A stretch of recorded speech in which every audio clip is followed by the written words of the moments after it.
is James Mathers at NAB 2018 for the Digital Cinema Society and New Bay Media. I'm here at the Dado Light booth with the Dado Weigert. Can you tell us about your latest technology? A lot can be said about LEDs. There are a lot of fairy tales about it. One of them is that they make no heat. So they make a lot of heat. And if you want to build them compact for the focusing lights, then you need to find solutions. And that involves, I'm afraid to say, a bad word. The fan. The fan that irritates sound people. So either you find the way the politicians deal with it, find a new vocabulary, say it's called active cooling, sounds better, but doesn't influence the noise. So what we do is we found a way to have a fan that you can't hear. And that wasn't easy, but we've achieved it for the whole series of what we call our turbo lights. The most successful one at the moment is in the size of a 40-watt light, 2 light sources, 90 watt to have a bicolor light. And that's a very powerful light and still is lightweight. That's an ideal solution for, and very acceptable for mobile teams. Let me see if we can hear it. I imagine we couldn't. If you were to put your ear right next to the fan, it would sound like a lazy bee in neighbor's garden. If you put your ear in front, you don't burn it up, but you can't hear anything. And if you let the LEDs get hot, then they don't last very long, right? If an LED gets up to 85 degrees centigrade, it gets very sick. At 100, it dies. And so we've got to stay away from that as far as we can. Then we've got a light that is, for some people, much more difficult to understand, that we built a miniature light, a puppet light, and packed a lot of output power into it. It's this light here, and we put 2 times 40-watt LED power into it to have it as a bicolor light, and it can accept all the accessories. It focuses like a dado light, has perfect light and color distribution, and it is a tiny kit that allows people to have a very small package that's small enough to be taken on board of an aircraft, so you can take it, grab it, run with it for the mini team. And I sometimes have called it the ladies' handbag. It has even miniature stands on top of it, and if they're not long enough, you can extend them. And it's professional lighting quality as is used for the most demanding tasks in the smallest possible package, including background projections, all the illusions of background colors, patterns, projecting images that you've taken 5 minutes ago on the iPhone, print them out on any color printer, stick them in there, project them, and create illusions of depth and space. And a whole lighting kit inside, something you can carry on to an airplane and put in the overhead bin. Yeah, but if you use such a small light on a person, it's aggressive because the surface is small.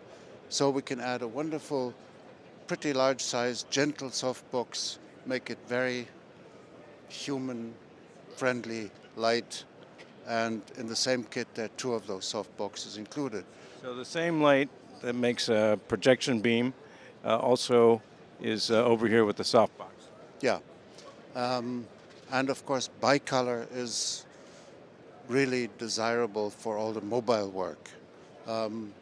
Then we've also got very powerful studio lights, 300 watt, that can open the door also to reflected light, and that's another issue that we're deeply involved in, using 4 different reflector characters.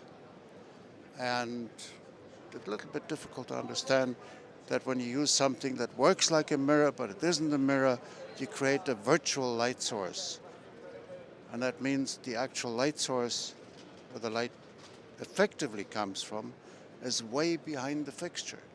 So you create an enormous distance in spaces that you don't have. Uh, and that creates the impression of natural light, and it cheats the square law. People now can move without much change of intensity. So we're very deeply involved in it. And not only do we have the big parallel beam light, the big mother that some people have preferred to 6K mole beams and 18Ks because it works more effective in that way. But we also created for all of our focusing lights parallel beam adapters, optics that you can slide in front of the light, and that's little miracles. Like for this size on our 400 watt HMI light, in spot we have a 4-degree angle. So we put this thing in front and we have 4-degree again. That's always been a specialty for you. And your original small tungsten lights, it was all about lenses. But now, angle is not changed, but we have double the light. And on some of the smaller lights, we go up 3 times and 4 times. So parallel beam is the prerequisite for reflected light. To have the far reach, to have the virtual light source, and that can become a revolution in the way you set lights, because you can clear the set of a lot of paraphernalia, of stands and flags and others. And on one hand, it's with a big light, suitable for drama production. With the LED lights, we've cut down on a studio simulation that would usually take 30 kilowatt of traditional Fresnel lights to 790 watt. And we have a very high foot candle value, and it gives the feeling of a very detailed and structured light, sometimes even too structured for the multi-camera television shows.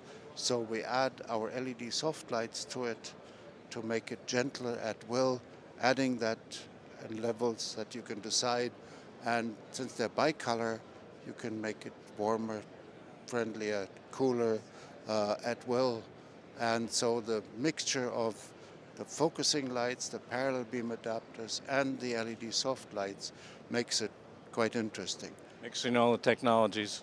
Yeah, and the advantages of saving power, but also creating a completely new approach to create spaces and the illusion of depth to an image, a three-dimensionality, which is part of the magic that we're trying to do, because a one-eyed camera can only produce a two-dimensional image.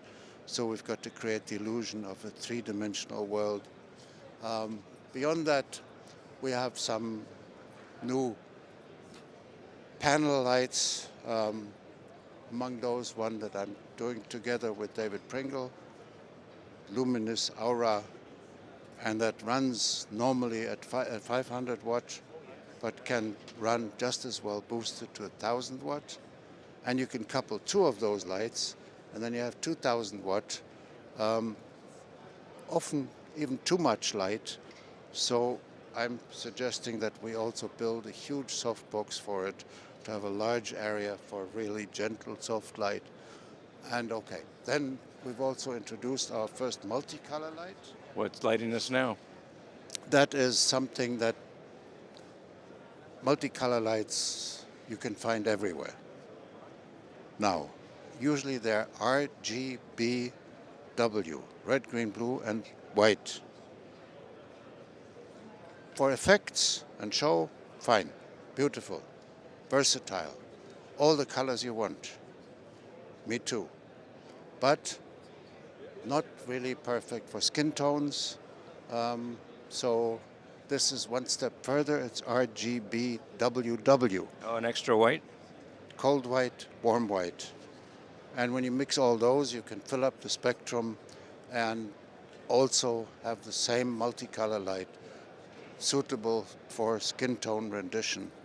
And that's been one of our key issues, not only in 5 different spectrometers and their readings and the scientific approach and all the figures you get for the light, but that's not what the camera sees, because unfortunately many CMOS cameras see light, LED light, very different. So we're conducting endless tests, skin tone, reference light, like halogen light, and LED light, and make them match. And that took us 8 years to conquer that for all the different cameras. In the measurements and what you publicize in CRI, expanded CRI, TLCI, TM30, and all the wonderful new ways of evaluating spectrometry, and the only thing that really counts for us is the image on the screen. And that's seen through the eye of the camera, and that is seen by a sensor. And if they react differently to LED light, then you've got no standard. And finally, we've achieved LED light quality that satisfies all the different cameras in a similar way. And that's what we're very proud of. We appreciate you. Keep on innovating for us. Thank you, Dato. Thank you.